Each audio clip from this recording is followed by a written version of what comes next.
This lovely home in Virginia, just outside of Washington, D.C., has become the secret meeting place for potential internet sex predators. It's rigged with 9 hidden cameras, 3 with views outside, 1 pointed at the garage, and 5 inside the house. Several volunteers from Perverted Justice, the group dedicated to catching internet predators, are in chat rooms posing as 12, 13, and 14-year-olds ready to make a date for sex with men they meet online. 39-year-old Frag, his screen name, who's been a Perverted Justice volunteer for more than 2 years, is posing as a 13-year-old girl in a Yahoo chat room set up for Virginia residents. It's a chat room not intended for romantic or sexual conversations. There's a girl named Kim. As Dateline cameras roll, the undercover operatives enter chat rooms. They're quickly inundated with adults wanting to talk. Here's a 46-year-old who calls himself the Sphinx 59. He thinks he's talking to a 12-year-old girl named Sarah. It takes him only 4 minutes of chatting online to ask her, "Are you a virgin?" She says she is. And then he asks if she's ever performed oral sex. In this chat, as in many other men's chats, things get much more graphic and disgusting. As soon as those boundaries are crossed, in a lot of ways, the chat tends to get a lot more explicit very quickly. This man, VA male 69 2005, who's 28, thinks he's talking to Erin, a 14-year-old. He asks her bra size, if she shaves anything other than her legs, and says there's just something about a teen body. We'll see if he sends a picture or anything. In most cases, the men ask for pictures of the young teens, and then send pictures of themselves. Sometimes, after the chat turns sexual, the man turns on his webcam and exposes himself. Several men go as far as sending pornographic pictures, hoping to teach the inexperienced child about different sex acts. I'm just trying to kind of get all the pictures of semi-uniform. Here in Virginia, as in many other states, it's generally a crime to send children obscene material, even if it turns out the recipient is an adult posing as a child. He also sent some naked shots of himself. After chatting online about having sex, the decoy suggests a phone call. I don't know, because I'm all blushing. 23-year-old Dell puts on her best young girl voice. She needs to verify that the man on the phone is the same man in the chat room. Bye. The worst thing about doing verification calls is you have to smile while you're doing them, so it sounds like it in your voice, even if you don't mean it at all. She can also play the part of a young boy. Oh, my God. I was like, what? Once a predator has made it clear he wants sex with a minor and makes a date for the liaison, the crime has already been committed. He doesn't even have to show up. But will he? Hello? Knock, knock. The answer is yes. But this man, once he sees me and not a teen, realizes he's made a big mistake and runs for the door. Hey, how are you? Why don't you come on? Hey, whoa, whoa, whoa. Hey, you're not going to want to do that, I don't think. Here's another guy who doesn't stay long. Hey, how are you? Good, how about yourself? Good. Why don't you have a seat right over here? No, thank you. I'd like to ask you some questions. He makes a beeline out to the garage, barely touches the stairs, and with his arms flailing, runs down the driveway and down the street. Clearly, this man knows he's done something wrong. So does this guy.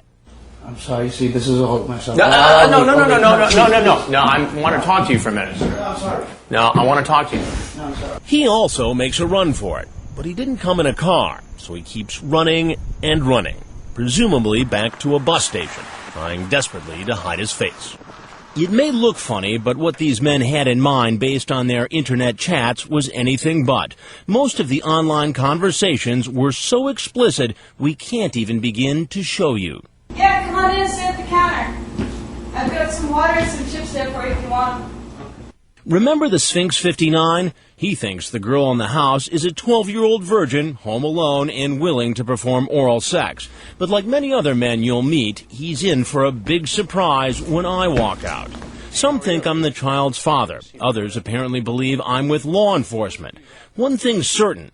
None of them knows our hidden cameras are recording their every move, and they'll be appearing on Dateline. How's it going? Good, sir. Good. Why don't you have a seat? Thank you, sir. Nice seeing you. What you doing here? His name is Aladdin. He lied online about his age, saying he was 35. He's really 46. And instead of admitting he came here for a date with a 12-year-old girl, he says he's here to look at real estate. Yeah, I know that the house is for sale. Oh, that this house is for sale? Yes. I heard about it. A friend of mine is. Aladdin goes on to say that his friend found our house for sale on the internet, and he just came to check it out for him. Later, he decides to come clean. Why did you really come here? To see what's her name, Sarah. Sarah. Yes. And you were talking with Sarah online? Yes. So all that other stuff in the house and all that, that was all a big fat lie? Yes. Okay. Do you know how old Sarah is? No. He tries to convince me that the girl, Sarah, is 18, even though his own words tell a different story. You say you're 35, male, and you say where you're from. She says she's 12. You say, oh, you're real young. You like older men? Depends, I guess. You ask her about her former boyfriends. Did she ever give them oral sex? She says yes. She tells you here that she's 12 years old. What is that number right there? What does that say? 12. 12. Yeah. So that 18 thing was a lie as well. I guess. Then Aladdin apparently begins to feel faint What are you doing? and lies down on the kitchen floor. Are you okay? Yes. Just Do you want your water? a little bit. No, I'm fine. Our background research reveals that Aladdin is a waiter at a Holiday Inn. He says he's an immigrant from Egypt who became a U.S. citizen 2 years ago. Why is it appropriate to come to a home where a 12-year-old girl... He said we can meet. You can come over to my place. You can spend time together. But does that make it right for you to do it? No, I feel guilty or I feel bad about it. You'll hear more from Aladdin a little bit later. First, there are more men headed to our house. Meet VA Male 69 2005. He's the one who said there's just something about a teen body. He's 28 and thinks he's talking to a 14-year-old. He's actually chatting with this 23-year-old from Perverted Justice. He was by far the worst guy I've ever talked to. Dozens and dozens of cases Yes. you've worked on. What separated him from the run-of-the-mill computer predator? Bestiality, one word. He chatted online for more than a week with our decoy and slowly introduced more and more depraved sexual requests. He even says he wants to involve a dog. As soon as the guy said, hey, maybe I'd want to do this, and he wasn't immediately slapped down, it's testing the waters. Was this all talk, or would this man actually walk into our kitchen? That's him coming in the door. How you doing? How you doing? Why don't you have a seat right around that stool, please? What's happening? Not much. What are you here for? Just come to talk to him. Coming to talk to who? That's it. Why are you so nervous? I just get nervous. I was coming to talk to Erin. How old is Erin? She didn't tell me. Try again. I saw 14. So you thought it was okay to come here to see a 14-year-old girl, No, I didn't.